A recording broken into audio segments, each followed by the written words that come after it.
Buenas tardes, bienvenidos. Damos oficialmente apertura a este encuentro con las palabras del doctor Mario Villegas, el decano de la Facultad de Derecho, Ciencias Sociales y Políticas de la Universidad Nacional del Nordeste.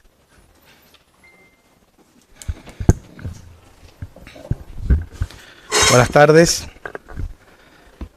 Bueno, en primer lugar, un cordial saludo para todas las personas que nos visitan de diferentes latitudes de la República, que se congregan aquí en Corrientes al inicio de esta primera jornada, dentro del marco de las jornadas de profesores y profesoras jóvenes de Derecho Penal de universidades argentinas.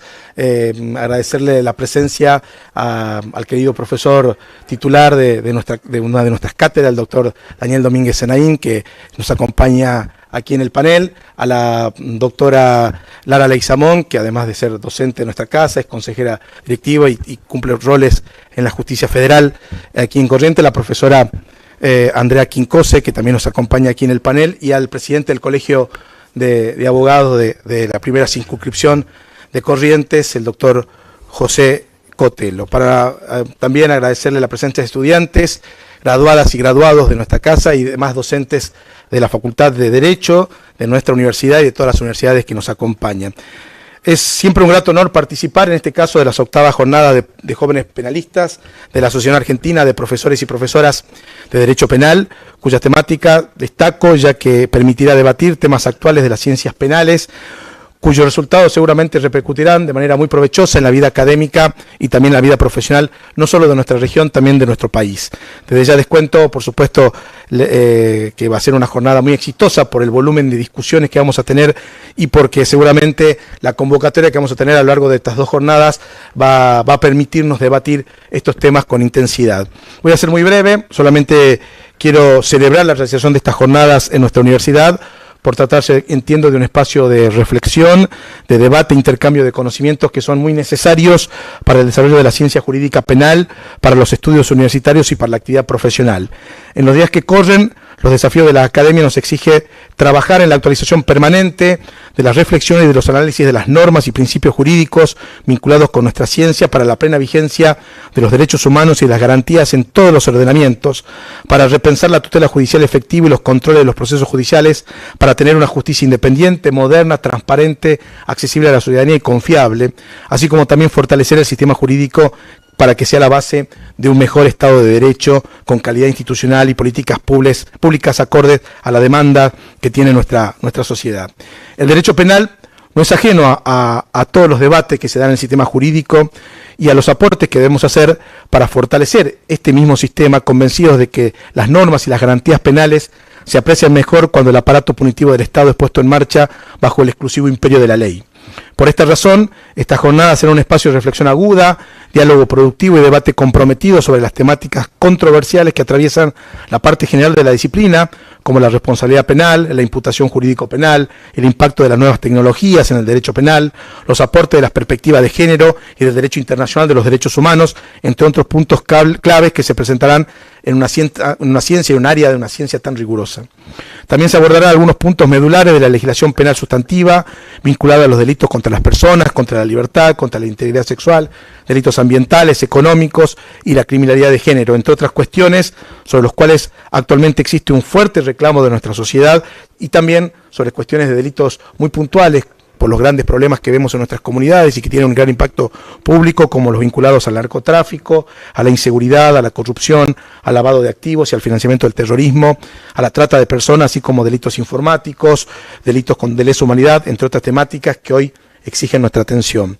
Estoy absolutamente convencido que desde todos los foros profesionales y encuentros académicos necesitamos robustecer la idea de que toda interpretación judicial contraria a la autoridad de la ley penal, incluso en aquellos casos que puede involucrar algún sentimiento de una supuesta justicia de quienes los dictan o sobre quienes se ejecuta, desembocará necesariamente una práctica cuestionable que viola la legalidad y puede atentar contra la igualdad de las personas, establecer privilegios y afectar los derechos humanos y las garantías constitucionales. Por eso creo también que estas jornadas deben convocarnos a pensar en una justicia penal respetuosa de la autoridad de la ley, eficiente, ágil y efectiva, en los avances que se produjeron en nuestras reformas procesales y en las nuevas realidades que implica tener cambios necesarios para que el sistema penal funcione correctamente, para que podamos fortalecer la investigación criminal y mejorar el sistema de ejecución. Tenemos que ser capaces de generar sistemas jurídicos penales y herramientas procesales penales necesarias para la plena vigencia de los derechos fundamentales de las personas, para establecer con precisión científica los límites de la punitividad del Estado, para que con el mínimo de violencia se logre el prevalecimiento del orden jurídico y se garantice la protección íntegra de los derechos humanos. Como jóvenes docentes de Derecho Penal, seguramente se sienten impulsados por esa vocación y ese profundo espíritu crítico que intentan dar en sus clases y en sus razonamientos y en sus discusiones con los demás integrantes de las cátedras de Derecho Penal y en las facultades en las cuales nos desarrollamos. Pero también entiendo que ese ímpetu provoca necesidad de cuestionar y de impugnar muchas veces las normas penales creadas en determinados contextos o bajo ciertas formas, para cuestionar a veces la autoridad del Estado al hacer uso de la coerción penal para denunciar las afectaciones de derechos, sin renunciar, por supuesto, al reconocimiento de la existencia de una responsabilidad penal concreta por parte de las personas que cometen delito. Es decir, debemos seguir llamando delito al delito y delincuente al que comete, pero no podemos obviar el problema central que reposa sobre la autoridad del Estado para el uso de la coerción, para establecer esas conductas que considera impermisibles y las formas particulares para reprocharlas y castigarlas en situaciones como la nuestra, de injusticia social, de grave desigualdad como la que estamos atravesando. Entiendo que las jornadas servirán de espacio para meditar y debatir sobre varios de estos temas y para consolidar al derecho penal y al derecho procesal penal aquí en la Argentina. Seguramente será muy fructífero y marcará la continuidad de un gran trabajo de docencia, investigación y extensión entre jóvenes docentes de derecho penal de las distintas casas de altos estudios que hoy nos acompañan y, por supuesto, de las y los profesionales que participan activamente. De esta breve manera, les doy la bienvenida a estas jornadas con un doble anhelo. Como siempre digo, por un lado, que las personas que nos visitan de otros lugares se lleven la gratitud, el afecto, la calidez de la gente del nordeste argentino. Y por el otro lado, el otro anhelo que tengo es que también se lleven el convencimiento de que esta casa va a estar siempre con las puertas abiertas para recibirlas y para recibirlos. Nosotros, desde aquí, vamos a trabajar cada vez con más entusiasmo para lograr el progreso de nuestra ciencia penal, para poder luchar por una sociedad más justa, más libre, más igualitaria, en democracia, en estricto cumplimiento de la ley y, por supuesto, de lo que manda nuestra Constitución Nacional y los pactos internacionales a los que hemos adherido. Felicitaciones a la organización del encuentro, felicitaciones a nuestras profesoras y profesores que trabajaron intensamente todo este tiempo para poder lograr el éxito de estas jornadas, y un agradecimiento muy grande a todos los que participan y desearles los mejores éxitos a lo largo de estas 2 intensas jornadas. Muchas gracias.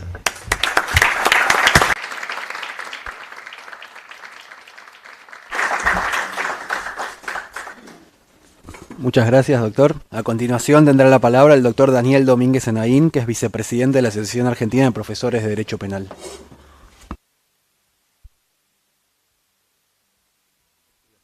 Muy breve. Simplemente, en mi condición de vicepresidente de la Asociación Argentina de Profesores de Derecho Penal, quiero expresar la satisfacción que significa para nosotros que este 8º encuentro de jóvenes penalistas se esté materializando en esta facultad y que estén dando un ejemplo realmente a seguir, que es generar un espacio de discusión, de intercambio de ideas, en el que están asistiendo no para venir a escuchar conferencias de profesores consagrados, autores de obra, etcétera, sino para intercambiar opiniones entre pares. Esta falta de protagonismo o de pretensión de sobresalir uno por sobre otros, yo creo que es uno de los grandes ejemplos que tenemos que seguir. Y por otra parte, que en un momento en el que hay preocupaciones, porque a veces las dificultades económicas impiden que uno pueda materializar muchas de sus ideas, de asistencia a jornadas, de capacitarse, etcétera, en el día de hoy estemos reunidos con todas esas limitaciones para intercambiar sobre cuestiones altamente importantes para la sociedad y que sin duda se hace más relevante aún en un momento en que hay una urgencia por cambios normativos con un Código Penal que ya ha cumplido un siglo y que necesita indudablemente actualización y aplicación de una serie de disposiciones para captar realidades que hoy piden con urgencia que sean contempladas en nuestra normativa jurídico-penal. Así que para mí una satisfacción enorme. Yo simplemente, se darán cuenta ustedes, yo no formo parte del grupo de privilegiados jóvenes penalistas, pero sí me siento honrado de que me hayan permitido expresar simplemente la satisfacción de que esto se esté concretando y que seguramente desde ya es un éxito por la convocatoria, por la cantidad de ponencias que se presentan, por la diversidad de temas que se tratan y por la seriedad que yo estoy seguro que va a ser el punto central de intercambio de ideas. Así que muchísimas gracias y continuamos con la presentación de estas jornadas. Simplemente la Asociación Argentina de Profesores de Derecho Penal se siente orgulloso de esta concreción por parte de los jóvenes que nos sirven de ejemplo.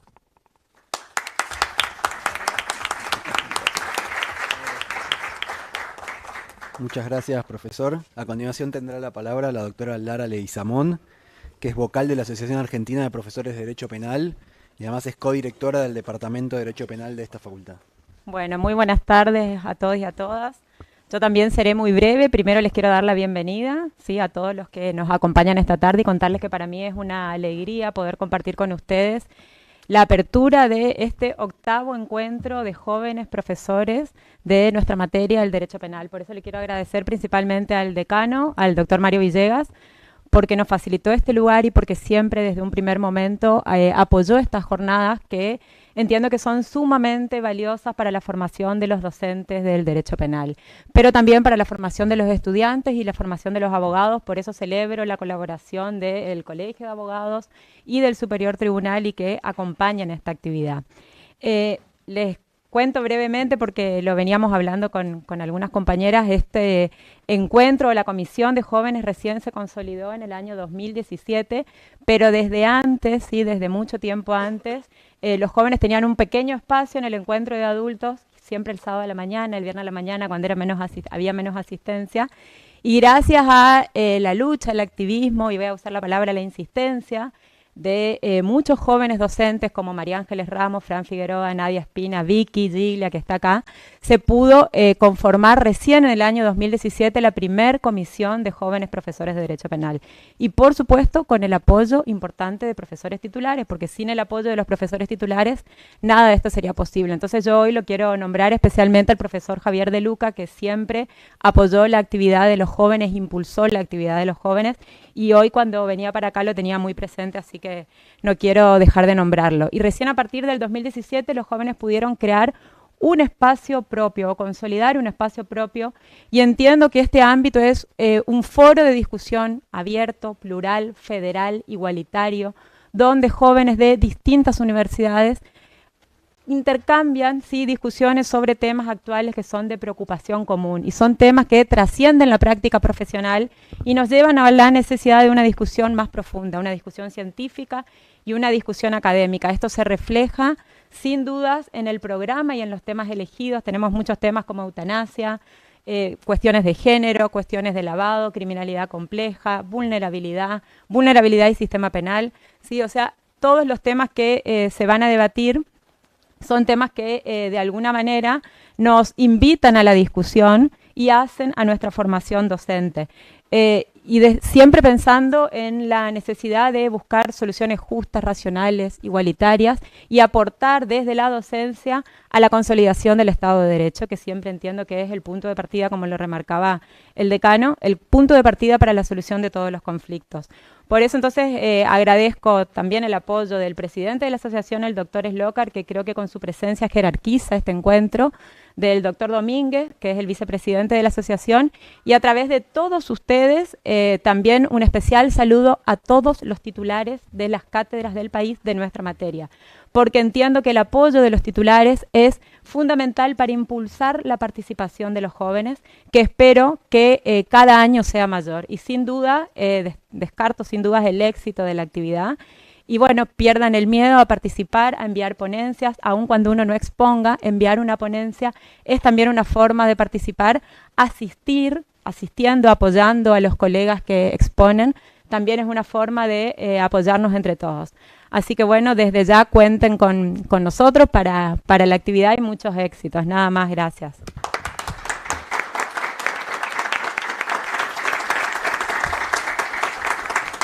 Muchas gracias. A continuación le damos la palabra al doctor José Cotelo, que es presidente del Colegio Público de Abogados de la provincia de Corrientes. Bueno, buenas tardes a todos, señor decano, doctor Domínguez Naín, Lara, Andrea. Un gusto compartir con ustedes este panel o este encuentro. Felicitarlos a ustedes por estar hoy aquí. La verdad que lo que decía hoy el doctor Domínguez Naín, las distancias por ahí siempre complican un poco este tipo de encuentros, la situación económica en la que está nuestro país. Pero aún así veo el salón lleno y aún así veo mucha gente por Zoom. Zoom es lo que están ocupando. Así que eso marca un poco el éxito de este encuentro y la necesidad de este tipo de encuentros. Más allá de profesores y docentes jóvenes, en el fondo todos somos abogados en definitiva. Y a mí me toca un poco esa parte, ¿no? La parte del ejercicio profesional, un poco esa parte que todos en algún momento la ejercemos, más allá de ser profesor. El doctor Domínguez Naín, hoy hablaba con él en la entrada y le decía, doctor, siempre lo veo en el café, enfrente de tribunales, enfrente de los juzgados penales, él siempre firme, litigando, más allá de la prestancia que él tiene, más allá de la altura en los conocimientos que él tiene, él siempre está firme, litigando en la profesión, más allá de ser un profesor reconocido en el ámbito, siempre litigando. Y la verdad que eso me da orgullo como presidente del colegio y como abogado más joven que él, de una generación o una generación. Me da orgullo tener así. Y bueno, y estos encuentros sirven para que ustedes, más allá de que se escuchen ustedes, también intercambien ideas, se conozcan, intercambien, yo decía hoy, intercambien números de teléfono, intercambien información entre ustedes. Con la tecnología que hoy tenemos, con los cambios que hoy tenemos, es importantísimo. Hoy hay un chico de Ushuaia que hoy me presentaron, por ejemplo, hoy Ushuaia y Corrientes están con estos sistemas, estamos conectados como si estuviéramos a 10 kilómetros, digamos, ¿sí? Una cosa maravillosa.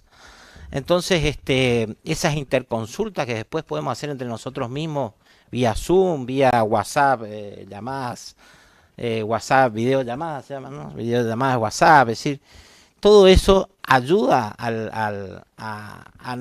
te dan más herramientas para poder ejercer la profesión o para ejercer la parte académica de la profesión. Cuando ustedes se reciben, eligen los caminos que tienen que... A mí me toca tomar juramento a muchos colegas jóvenes. Yo siempre le digo, de acá en adelante son ustedes los que determinan el camino que van a seguir. Muchos pueden seguir la rama del ejercicio de la profesión, que es maravilloso, y dentro de ese ejercicio de la profesión pueden elegir la parte penal, como muchos de ustedes han elegido, pueden elegir la parte laboral, la parte, qué sé yo, familia, hay un montón de recursos. Pueden seguir por el lado del Poder Judicial, su carrera por el lado del Poder Judicial como abogados, también lo pueden hacer. Pueden seguir por la parte del Estado, pueden seguir un montón fuera de lo que es el Poder Judicial, la parte del Estado me refiero a Poder Ejecutivo, Poder Legislativo, asesores legislativos. Hay un montón de maneras de ejercer nuestra profesión. ¿Por qué es tan amplia nuestra profesión? Es tan amplio ese título de abogado que nos entrega la facultad, de la cual yo estoy orgulloso de ser egresado de esta facultad y de esta universidad. Es tan amplio lo que nos entrega, que ese título que nos entrega en cuanto a conocimientos, que yo no sé si otra profesión tiene esa amplitud de conocimientos que nos entrega el título de abogado. Y por supuesto que no hay que quedarse con ese título de abogado, hay que crecer, hay que seguir creciendo, hay que seguir perfeccionándose, capacitándose, muchas capacitaciones. Yo le decía hoy al doctor Domínguez, ¿cómo un Domínguez Naín llegó a ser Domínguez Naín? Estudiando, trabajando, esforzándose, perseverando. capacitándose. Muchos subestiman esta parte de capacitaciones, estos encuentros. Yo veo abogados en el ejercicio de la profesión que subestiman esta parte de encontrarse, de dialogar, de ir a cursos de capacitación. Lo subestiman porque creen que ya está, ya, con los conocimientos que tienen. Y el derecho va evolucionando permanentemente. A nosotros acá en nuestra provincia el cambio que estamos sufriendo en la parte procesal penal es importantísimo. La tecnología se metió dentro del derecho, para bien, yo creo que para bien, y enhorabuena porque nos ahorra un montón de tiempo, nos ahorra un montón de cosas. Así que yo los insto a seguir por este camino, felicito a los organizadores, no quiero extenderme, puedo hablarles un rato más si quieren. Pero felicito a los organizadores, felicito a la Asociación Argentina de Profesores de Derecho Penal, a ustedes como profesores de Derecho Penal y abogados, felicitaciones también por involucrarse, por estar, por pertenecer, eso es importante. Así que desde ya mis felicitaciones. Yo no hago penal, estoy en otra rama del derecho, a mí me gusta mucho más la parte de sucesiones, pero bueno, bienvenidos a todos y felicitaciones por este encuentro. Gracias, señor Castillo.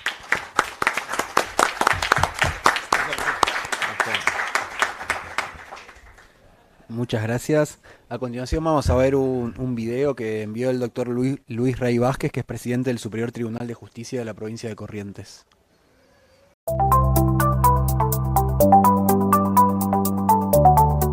Buenas tardes. Es para mí un verdadero honor poder estar diciendo unas breves palabras para este octavo encuentro de jóvenes penalistas de la Asociación Argentina de Profesores de Derecho Penal. Esta actividad, que se enmarca en un convenio de colaboración que oportunamente suscribiera este Superior Tribunal de Justicia con la Facultad de Derecho y Ciencias Sociales y Políticas de la UNE, de alguna manera lo que procura es fomentar todo este tipo de actividades.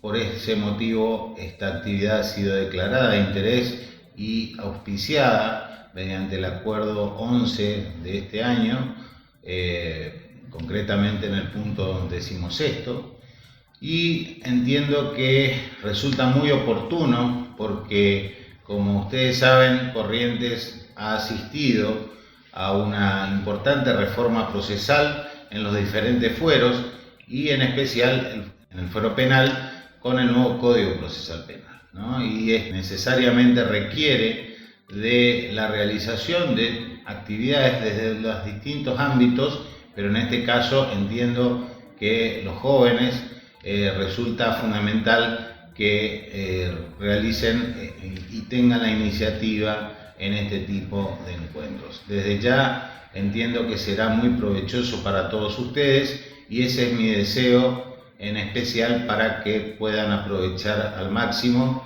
este encuentro para de alguna manera disipar todas las cuestiones que intelectualmente y profesionalmente pueda representar los nuevos códigos en esta materia tan importante como es el derecho penal. Muchas gracias a todos y muy buen encuentro.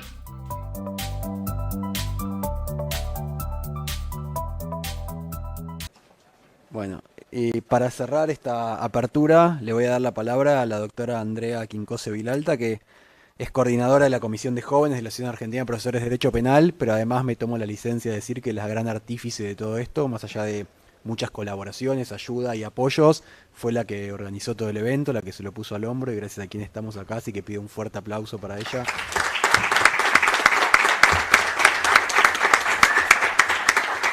Y le cedo la palabra. En realidad esto está guionado y ya habíamos esperado que él me tirara alguna flor.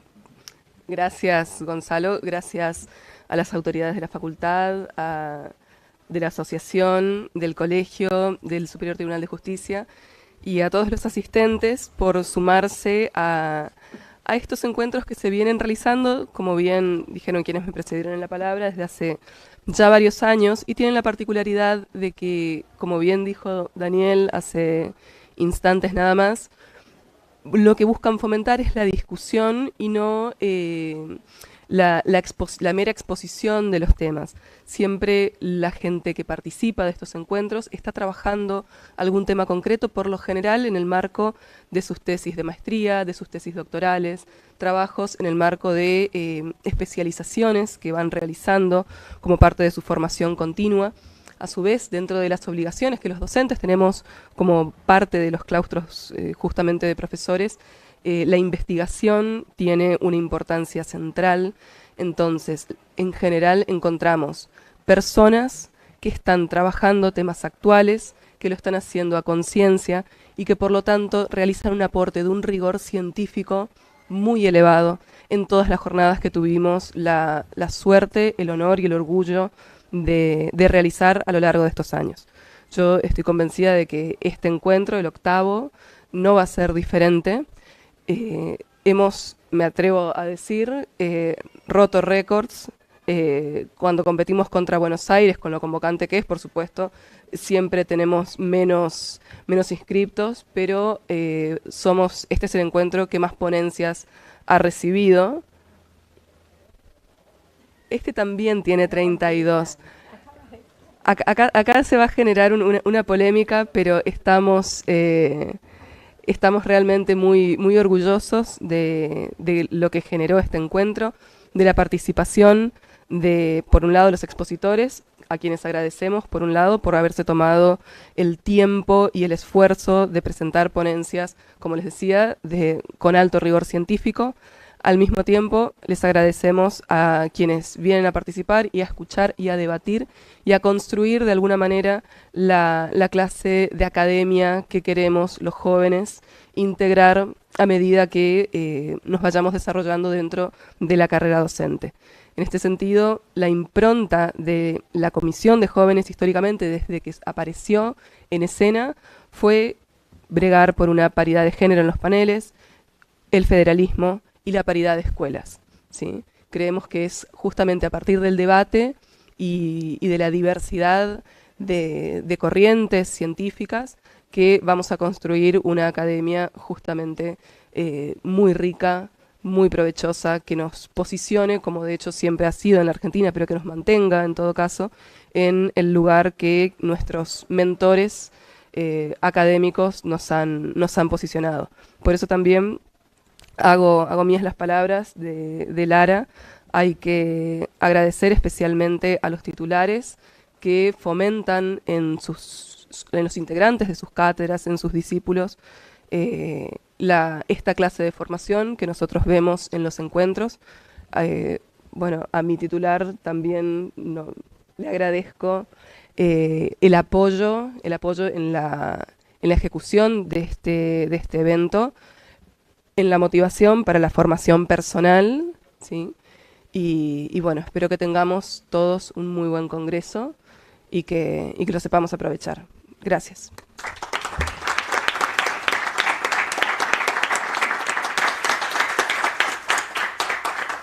Bueno, muchísimas gracias a todos. Queda así entonces inaugurado el encuentro y ya le pedimos directamente a los participantes del panel número 1 que si pueden pasar. Bueno, buenas tardes otra vez. Vamos a dar comienzo al primer panel de este 8º encuentro de jóvenes penalistas de la Asociación Argentina de Profesores de Derecho Penal. Y vamos a tener a un primer expositor, a quien vamos a escuchar. Él es Facundo Emanuel Hertler, es profesor e investigador de la Universidad de la Cuenca del Plata, especialista en justicia constitucional y derechos humanos, magíster en ciencias penales y doctorando del doctorado en Derecho por la Universidad Nacional del Nordeste. Su ponencia se titula Reacción penal de excepción y derechos fundamentales. Profesor, tiene la palabra. Muchas gracias. ¿Se escucha bien? Súper. Bueno, en primer lugar, agradecer a la Asociación Argentina de Profesores de Derecho Penal por esta posibilidad de compartir mi tema con ustedes. Mi tema de tesis del doctorado en Derecho, como bien dijo la doctora, soy doctorando y estoy trabajando con mi tesis. ¿De qué se trata mi tesis? En primer lugar, 3 puntos centrales, ¿no? Como le decía hoy al profesor Domínguez Genaín. En primer lugar, una reacción penal de excepción que se verifica en la legislación penal, de la ejecución penal actual. Una legislación de la ejecución penal que tiene determinadas aristas diferenciales en relación al régimen común de ejecución penal, el que estamos nosotros acostumbrados y lo llamamos como tradicional. Básicamente, hubieron en los últimos 10 años reformas legislativas que cambiaron este paradigma, ¿sí?, para establecer un régimen de ejecución penal de excepción. Ese es el primer punto. En segundo lugar están los derechos fundamentales, los derechos que establecen los parámetros que debe seguir el legislador a la hora de determinar la ejecución penal. Garantismo y razón, esto se ve en una parte de la ley de ejecución penal, y por otro lado vemos neopunitivismo y emociones. Esto todo surge, ¿no?, tiene su fuente en las decisiones parlamentarias, esto está todo en las sesiones del Congreso.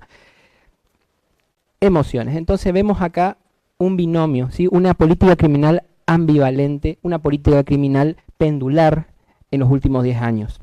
Estas normas conviven, ¿sí?, no es que se derogó el fin de readaptación social, el artículo 1 de la ley 24660, para dar lugar a un régimen de ejecución penal de carácter retributivo, prevención general, eminentemente de prevención general, etcétera. No, para nada, conviven, están juntos. Y se establecen estas normas de excepción en el artículo 56 bis y quater de la ley de ejecución penal.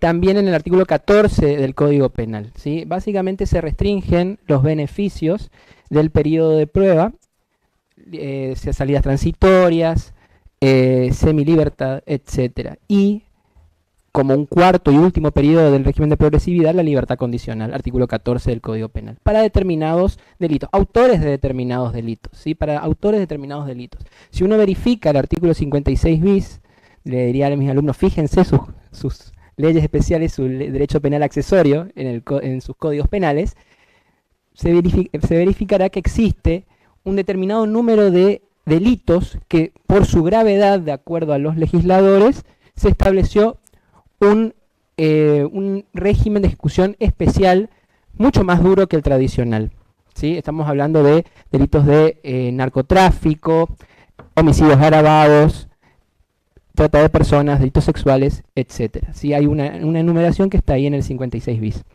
56 quater establece un régimen preparatorio para liberación y que reafirma la prohibición de libertad condicional en el 14. Ahí hay un binomio de juego en cuanto a el tratamiento resocializador en última instancia. Para el régimen común se va a aplicar una libertad condicional. Para el régimen de excepción, un régimen preparatorio para la liberación. ¿Qué consiste este régimen preparatorio? Básicamente en unas salidas con supervisión los últimos 9 meses y antes de la conclusión, el agotamiento de la pena, 3 meses, una sin supervisión, una salida sin supervisión. Entonces, a partir de esto, ¿qué surge? Que hay un tratamiento mucho más duro.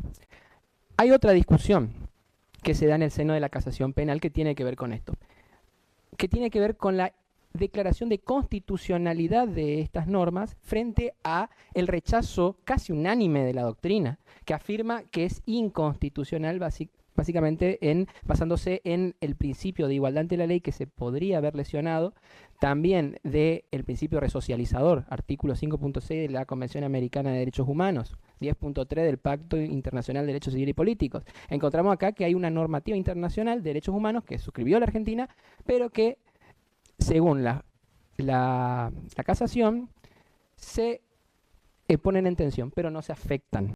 ¿Por qué? Porque establece dentro del marco de juego el legislador una política criminal tendiente a una resocialización más dura para ciertos casos, pero está. Bueno, del debate jurisprudencial, uno si lee los fallos de las salas, puede encontrar determinadas disidencias. Por ejemplo, de la casación, cuando el juez Catucci, la jueza Catucci, mejor dicho, dice de que en casos solamente excepcionales se puede hablar de la inconstitucionalidad de este tipo de situaciones, de normas, frente a situaciones que hacen que realmente se afecte la garantía. ahí da a entender dos cosas. Primero, que solamente se dan en tensión en el régimen común y no una afectación real.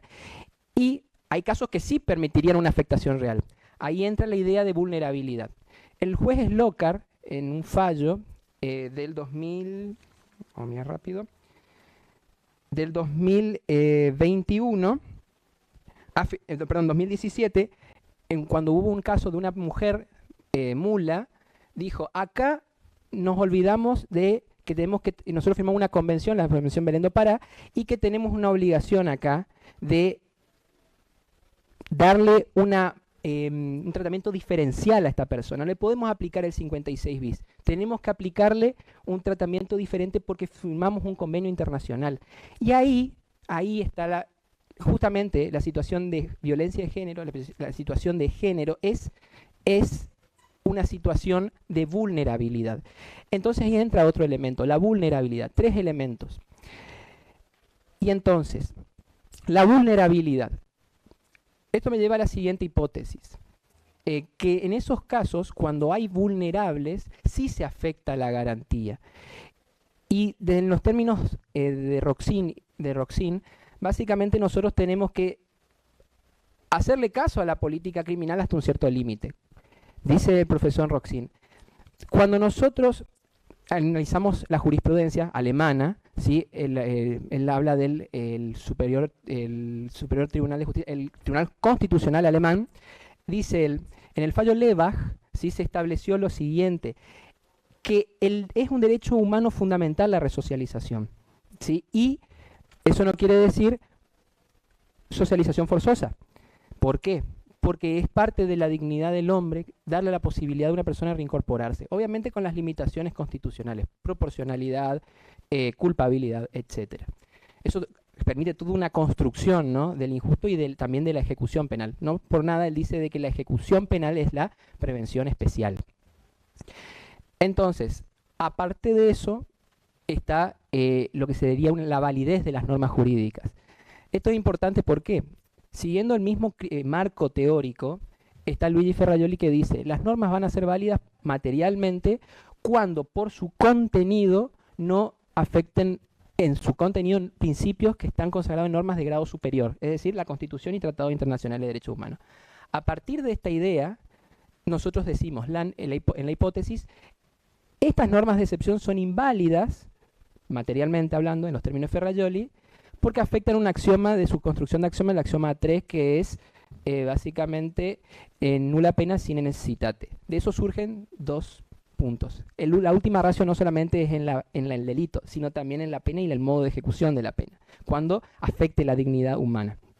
2 puntos. La primera es la prohibición de pena cruel, que está consagrada en las convenciones internacionales de derechos humanos, y también la provisión de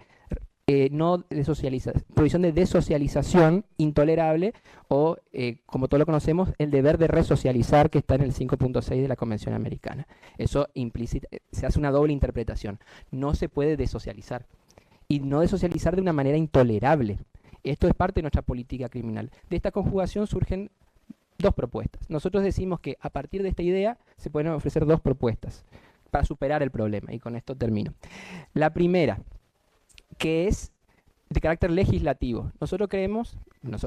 Yo y en mi tesis doctoral, creo que legislativamente se pueden hacer lo que sería, en términos de Ferrajoli, trabajar con un utilitarismo reformado, es decir, un utilitarismo que tenga en cuenta la máxima utilidad posible para la mayoría, pero la menor lesión posible para la minoría. Y acá se puede construir lo siguiente. A nivel legislativo se puede establecer condiciones objetivas de vulnerabilidad que permitan no ingresar al régimen de excepción. Esto ya va a condicionar al juez porque van a estar determinadas. Y estas condiciones objetivas no se determinan por la biología del autor, no, se determina por el hecho de que son, frente a la comunidad internacional y los tratados suscriptos por la Argentina, una persona que está del lado del débil, ¿sí? Es la ley del débil. Si hay una ley del débil de carácter fundamental, ahí está donde el legislador tiene que fijarse para decir, yo tengo que armar normativamente estas excepciones a la excepción. Y jurisprudencialmente creo que servirá para la declaración de inconstitucionalidad de este artículo cuando se afecten a estos grupos vulnerables. La tesis doctoral servirá como una doctrina que permitirá a la jurisprudencia servirse para construir esto. Así que bueno, muchas gracias, se me terminó el tiempo. Buenas tardes.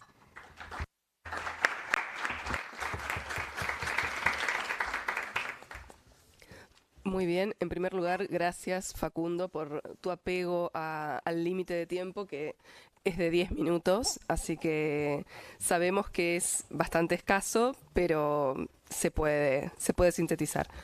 Y nuestros próximos expositores van a ser Dayana Itatí González y Ernesto González.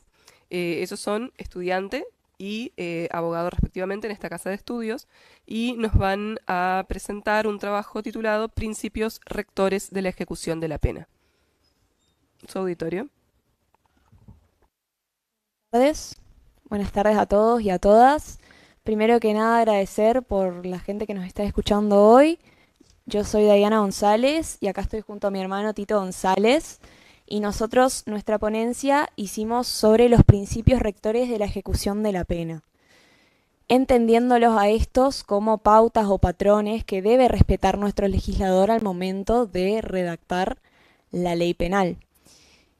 Particularmente este tema nos interesó al investigar un poco la cifra abismal de personas que se encuentran hoy en día en nuestro país privadas de libertad. Revisamos los informes del SNIP, que es un sistema nacional de la estadística sobre la ejecución de la pena, y nos sorprendieron los resultados. Si bien abordamos varios autores doctrinarios nacionales como Salt, Cesano, que nos hablan de una enumeración extensa de estos principios, en nuestro trabajo nos abocamos únicamente a 4, que consideramos los más importantes, como lo son el principio de legalidad ejecutiva, que se encuentra reflejado en nuestra Constitución Nacional, en instrumentos internacionales como lo son la Convención Americana de Derechos Humanos, la Declaración Universal de Derechos Humanos, entre otros. Y en este punto también resaltamos el famoso fallo Leading Case Romero Cacharane, que nos habla de la importancia de este principio dentro de las prisiones. Cómo este principio nos impone las reglas del juego que tienen que regir en una relación jurídico-penitenciaria, y a este principio es que deben atenerse los operadores penitenciarios, más allá de que estén o no de acuerdo con ellos. Por último, también sobre estos principios hablamos del de judicialización, la importancia y lo crucial que es un control permanente durante esta etapa de ejecución para quienes también son personas, los condenados.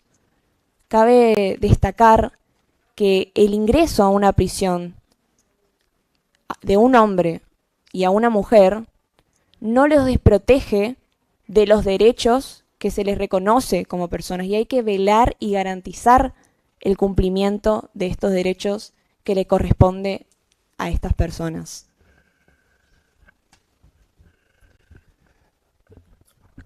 ¿Qué tal? Muy buenas tardes. ¿Se escucha bien? Perfecto. Bueno, en razón de que el tiempo apremia y es acotado, para continuar y ser lo más breve y concreto posible respecto a las explicaciones anteriores de mi colega, futura colega, compañera actualmente, corresponde tratar otros principios fundamentales. A criterio nuestro, el de resocialización y el de inmediación. Respecto a lo que vendría a ser el principio de resocialización, se encuentra previsto dentro de la norma de la Ley 24.660 en su artículo primero, el cual establece la finalidad de la ejecución de la pena, que es que la persona que haya sido privada de su libertad, el condenado o la condenada, comprenda y respete la ley a los fines de lograr su reinserción en la sociedad. Pues estos vendrían a ser los objetivos. En un primer lugar, que respete, que comprenda y que entienda la necesidad de cumplir con la ley justamente para lograr una armoniosa convivencia en sociedad. Por otra parte, brindarle a esta persona que fue condenada o que se encuentra como recluso dentro de una institución penitenciaria las alternativas de conducta, es decir, aparte de un espacio, de un lugar donde pueda desarrollar una conducta conforme a derecho, darle todas las alternativas, los medios, para que pueda adaptarse a lo que debería ser en la sociedad. Más allá de que pueda tener un sistema de valores o convicciones diferentes. Por otro lado, se puede afirmar también que la reinserción social es un proceso, puesto que partimos ya de un concepto claro que es la prisionalización, es decir, a partir del momento que una persona ingresa a un servicio penitenciario o se encuentra privada de su libertad, sufre este periodo de prisionalización donde se adapta a costumbres, a principios o a ideas que rigen en estos establecimientos penitenciarios. Más allá de eso, tenemos que resaltar también la importancia de que tenemos que hablar de una labor conjunta, más allá de nosotros como miembros de esta sociedad, de los operarios judiciales y de los operarios penitenciarios. Para pasar al siguiente principio, que es la inmediación, que surge justamente del artículo 2 del Código Procesal Penal Federal, deriva necesariamente del principio de oralidad y también está estrechamente vinculado con el artículo 1 de nuestra Constitución en razón de nuestro Estado democrático. Corresponde resaltar que este principio exige justamente que durante un proceso penal se velen por todos, en todos sus pasos o en todas sus etapas, por la... Disculpen, que a lo largo de un proceso penal se velen durante todas sus etapas por este principio, por el de inmediación, que exige básicamente que a lo largo del mismo, justamente, se pueda... disculpen, nuevamente. El principio de inmediación, que justamente que todos los actos procesales se realicen frente al magistrado que se va a encargar de llevar adelante el proceso. Justamente esto facilita la toma de decisiones de una mayor calidad. Para concluir, finalmente, queremos resaltar la importancia justamente de la intervención de todos como sociedad, más allá de ser operadores judiciales, del derecho, estudiantes, del servicio penitenciario, etcétera, que todos debemos dar nuestro apoyo y aportar justamente a lograr que estas personas que hayan sido privadas de su libertad puedan reinsertarse a la sociedad y a volver a vivir una vida conforme a derecho. Eso sería todo. Muchas gracias.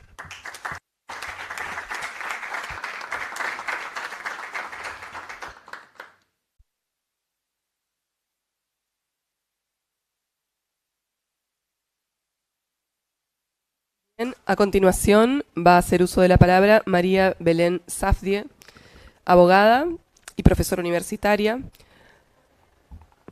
Ha formado parte de la cátedra del Seminario de Orientación en Derecho Penal, luego de la cátedra del Seminario de Ejecución Penal y de la cátedra de Litigación Penal Oral en la Universidad Nacional del Nordeste. Su ponencia se titula La víctima en la ejecución de la pena. ¿Tiene intervención amplia o limitada? ¿Convive o se contrapone a la resocialización del condenado? Adelante, profesora, tiene la palabra. Bueno, muchas gracias. Bueno, muy buenas tardes para todos. Como dice la doctora, la temática que elegí es la víctima en la ejecución de la pena y lo quise abordar desde dos interrogantes, ¿sí? O sea, la víctima, ¿tiene una intervención amplia o tiene una intervención limitada en el proceso de ejecución de la pena? Esta participación de la víctima, ¿convive o se contrapone con la resocialización del condenado?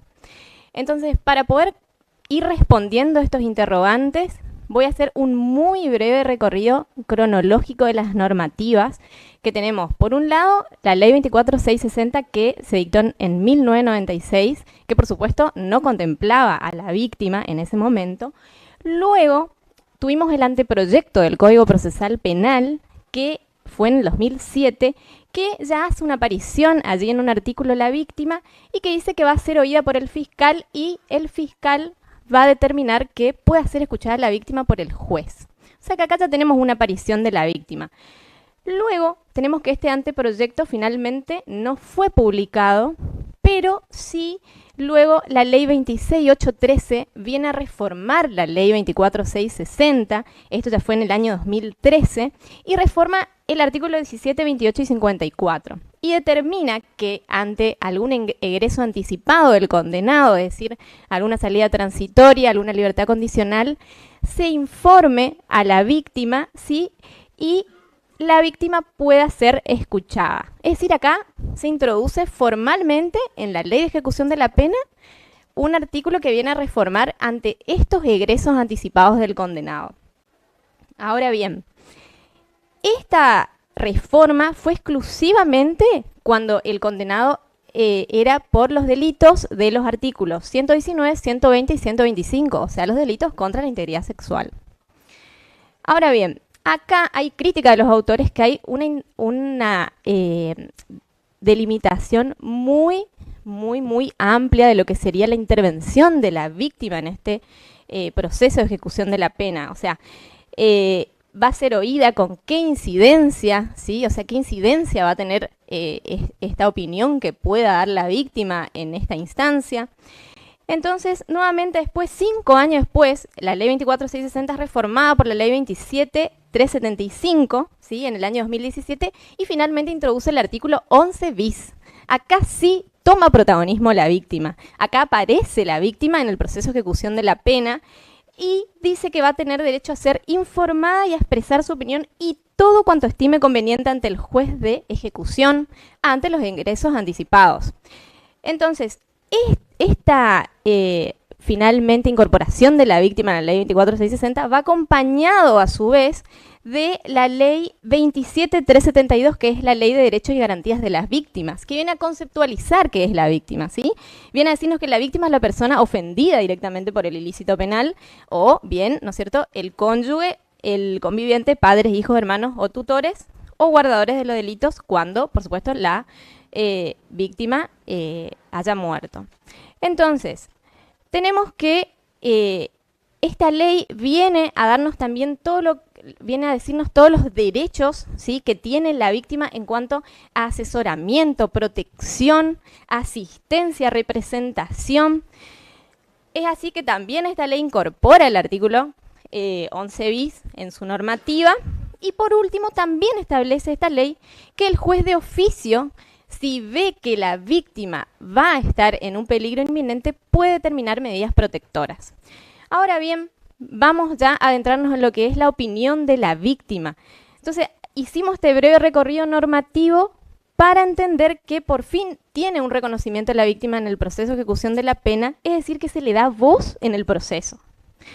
En palabras de Mayer, que quiero decir textual, dice: la víctima, cuando incluso la parte de venganza como represalia pudiera incorporar la supuesta víctima al caso, si de ello se tratara, sería necio ignorarla en la búsqueda de la solución del conflicto, porque ella existe en el mundo real y también requiere solución, o mejor dicho, forma parte de la solución que pretende alcanzar como meta nuevamente la paz jurídica.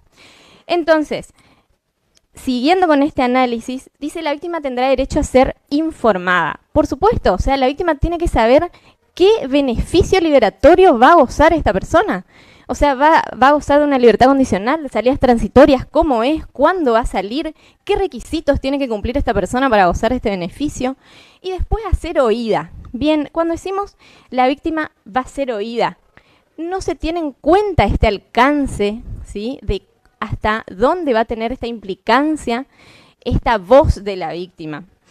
Entonces, puede tratarse de optar, o sea, puede optar la víctima de hablar sobre el hecho delictivo que ya en su momento se trató en el tribunal de juicio, puede optar por oponerse al pronóstico de reinserción social del condenado, o sea, puede tener muchísimas temáticas de la cual puede abordar, ¿sí?, cuando tenemos esta normativa así tan amplia que no nos direcciona hacia un lado de qué actuación finalmente tiene la víctima. Es importante que la oportunidad para que la víctima pueda expresar si requiere o no, ¿sí?, ser notificada de esta cuestión de cuando hay un egreso anticipado, una solicitud de egreso anticipado del condenado ser notificada, es en el tribunal de juicio, justamente. O sea, cuando se dicta la sentencia, el juez de juicio debe preguntarle a la víctima si quiere o no ser informada ante un egreso anticipado. Y allí la víctima tendrá esa oportunidad de manifestarse. Es importante también, acá en el artículo 11 bis, también se especifica que la víctima podrá designar peritos y tener representación legal. Y acá tenemos un tema. ¿Por qué? Porque justamente la víctima puede intervenir con asistencia letrada, pero no con intervención de querellante, que enseguida ahí vamos al punto. Entonces, así como estamos planteando la cuestión, aparentemente la víctima podríamos decir que tiene amplias facultades. Pero ¿qué pasa? Tiene un tope. ¿Cuál es el tope? Que los autores dicen, de la ley no se desprende que la opinión de la víctima sea vinculante para el juez. Entonces, acá tenemos un tope, el alcance que tiene esa opinión. Entonces, pueden ser amplias las facultades, pero tiene ese tope, ese alcance, la opinión de la víctima. Entonces, tenemos que la víctima se puede movilizar por 3 causas, digamos, para poder como tener interés en prestar su opinión. Por un lado, podrá ser la de directamente oponerse a la reinserción social, o sea, requerir el máximo sufrimiento para el condenado. Por otro lado, tener intenciones conciliatorias que permitan justamente que el condenado se reinserte en la sociedad. Y por último, tener simplemente una demanda, ¿sí?, de medidas protectoras ante este egreso anticipado del condenado. Ahora, si respondemos el interrogante que les decía de si convive o se contrapone, estaríamos en el primer caso diciendo que se contrapone, pero en las últimas 2 circunstancias que planteo, podríamos decir que convive con el fin resocializador del condenado. Ahora, culminando con esta temática, y les decía, el tema del querellante.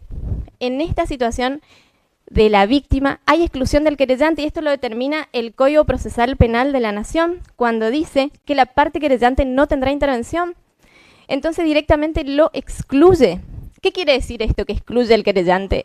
Que la víctima no podrá recurrir ningún decisorio del juez de egreso anticipado. O sea, ahí vemos otro tope de esta intervención de la víctima. No va a poder recurrir.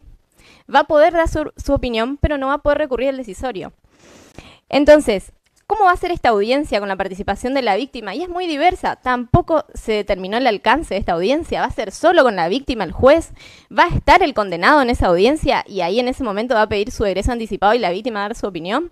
No hay determinación en cuanto a esta audiencia, que hubiera sido bueno que la ley determine, o bien el Código Procesal Penal, pero tampoco tenemos esa determinación. Sin embargo, en esta sala de audiencias tenemos que justamente se presenta el escenario en el que el ofendido del delito puede decir todo este cautiverio que vivió, digamos, y todo lo que conllevó llegar a todo este régimen progresivo de la pena para alcanzar al fin un beneficio liberatorio, y a su vez el condenado escuchar por parte de la víctima quizás todo lo que la víctima también, ¿no es cierto?, sufrió a causa del ilícito penal. Y concluyendo, porque ya me quedé sin tiempo, respondimos a estos interrogantes, ¿no es cierto?, de la intervención amplio limitada, y respondimos también el interrogante de si se contraponía o convive. Y mi propuesta aquí es que la víctima, ¿sí?, si bien ganamos una batalla, se puede decir, porque llegó hasta el último eslabón del proceso penal, tomó protagonismo,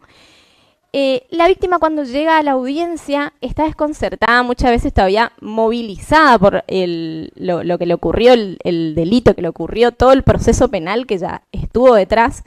Y entonces mi propuesta es que quizás la víctima cuando llegue tenga una comisión interdisciplinaria que la pueda asesorar, la pueda contener fuera de lo que sería el ámbito todavía de la audiencia, ¿sí? Entonces tiene esta contención, este apoyo de esta comisión interdisciplinaria. Y por último, que se direccione la letra de la ley en que la víctima tenga medidas protectoras. O sea, que acuda, pero que realmente tenga una respuesta. Tenga una respuesta a que si el condenado tiene un egreso anticipado, pueda realmente estar protegida. Nada más, gracias.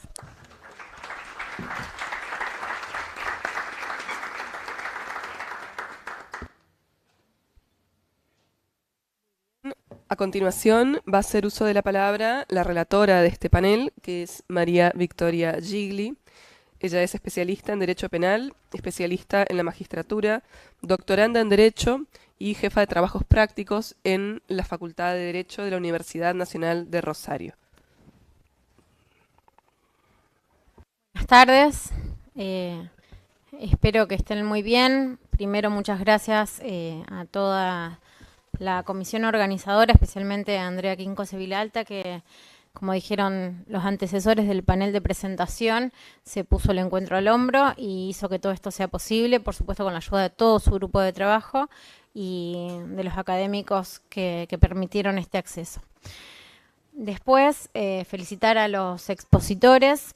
Yo tuve la suerte de poder leer con anticipación las ponencias de ellos para poder hacer algunas apreciaciones, que por supuesto van a ser generales porque la idea es que ellos se sientan libres de desarrollar los temas. Este espacio es para eso, es un espacio en el que queremos, desde que se inició esto, que los jóvenes nos sintamos libres, los y las jóvenes nos sintamos libres para expresar nuestros pensamientos, para empezar a pensar cosas, para que puedan fluir ideas y también para que haya un intercambio. El intercambio no significa de destrucción de pensamientos, sino de puesta en marcha de un proceso que va a ser personal, pero a su vez va a ser grupal, porque esta asociación tiene ya 21 años, así que nosotros seremos los próximos docentes a cargo y queremos que esto siga funcionando. Bueno, en la primer ponencia, la de Facundo, yo encuentro muchos puntos de coincidencia porque he desarrollado un poco en algunos artículos el tema del expansionismo penal.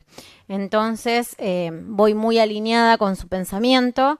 Es muy interesante porque hace un planteo que tiene una dudosa constitucionalidad y también hace una propuesta doble porque elabora dos caminos posibles para atacar el 56 bis del bis al quater de la Ley de Ejecución Penal, que bueno, él ya lo abordó, pero lo interesante de su ponencia era eso, que elaboraba un tema, por supuesto que lo está trabajando y en 5 hojas claramente no pudo desarrollar todas sus ideas, pero se denota que hay un trabajo muy específico sobre eso y la elaboración de propuestas es algo que enriquece toda la tarea porque justamente nos da el punto de que poder pensar que se tomó un trabajo específico de brindarnos algo nuevo, para que nosotros podamos empezar a pensar algunas de estas hipótesis de elaboración. Así que me gustó mucho tu ponencia porque, bueno,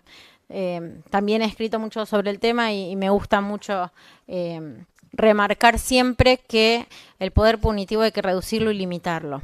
No hay que crear parches legales y necesitamos, como dijo el doctor Daniel Domínguez Ginaíno hoy cuando nos recibió, se necesita una reforma urgente, pero la reforma tiene que ser integral. Y lo que venimos haciendo es emparchar. No nos sirve y necesitamos justamente proponer un cambio global. Después, para Dayana y Ernesto, que hicieron la segunda presentación, con los principios rectores de la pena, me pareció un tema que, si bien no es nuevo, sigue vigente. Hay una problemática latente en la práctica justamente de la etapa procesal de ejecución de la pena.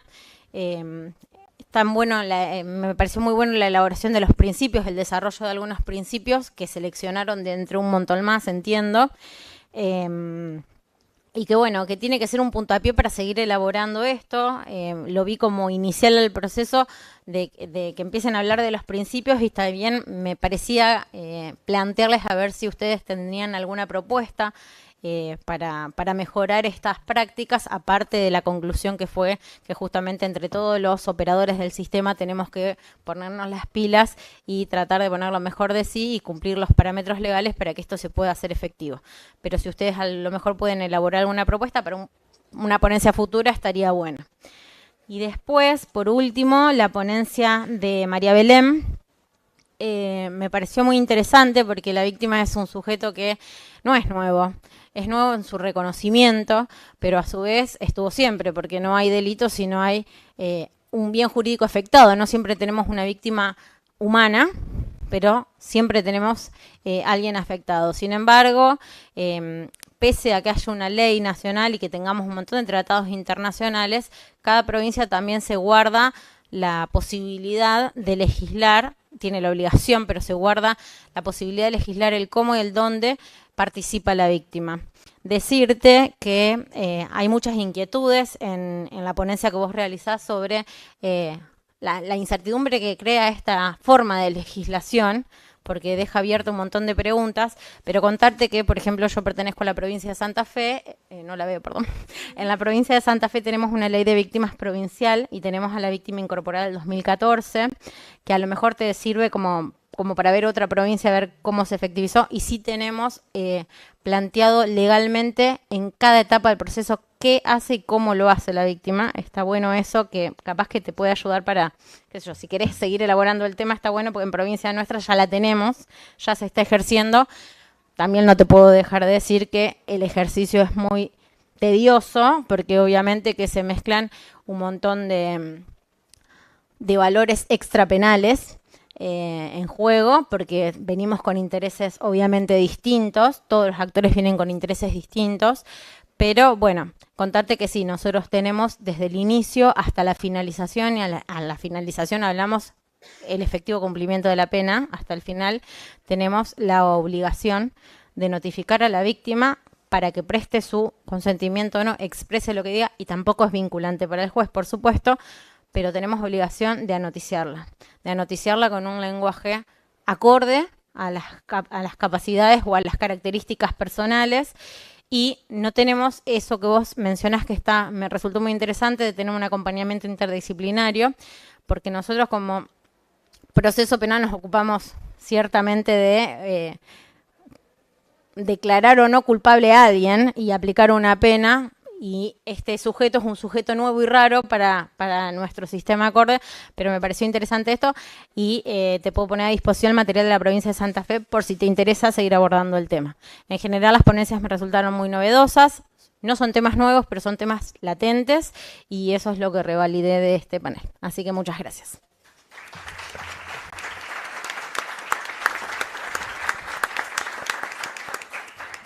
Bien, queda abierto entonces el espacio para preguntas. Si las hubiera en el auditorio, pueden levantar la mano y nos ordenamos para hacer uso de la palabra, o si en todo caso los expositores tienen algo que comentar luego de la devolución de Vicky, están habilitados para hacerlo también.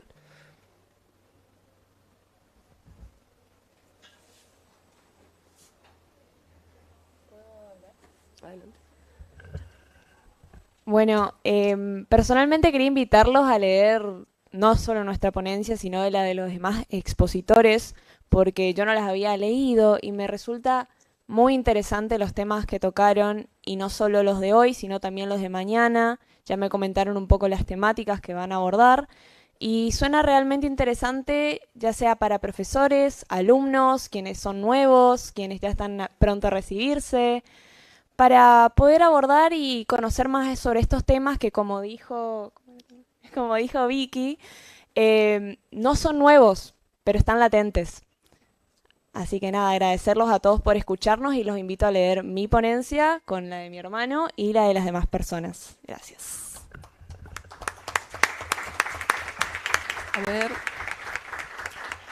tenemos una pregunta.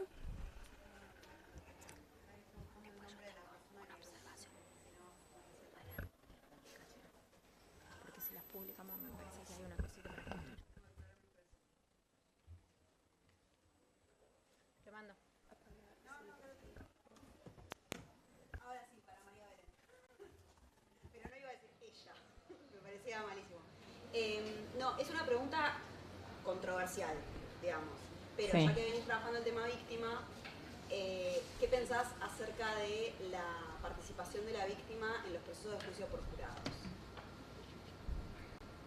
Digo, otra vez, está por fuera de tu ponencia, pero teniendo en cuenta que es un tema, digamos, la participación de la víctima y del querellante incluso. Totalmente. constituido, pero bueno.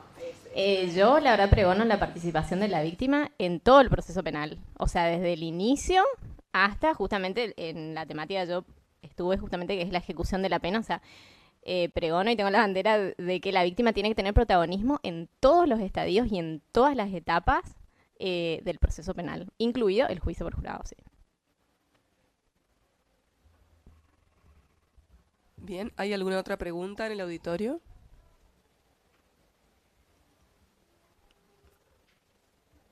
Bueno, en ese caso los invitamos a acercarse al aula 22, que es donde va a tener lugar el coffee break preparado para este momento. Y a las 18:30 nos vamos a volver a encontrar en este mismo salón para continuar con el segundo panel de este encuentro. Muchas gracias a todos.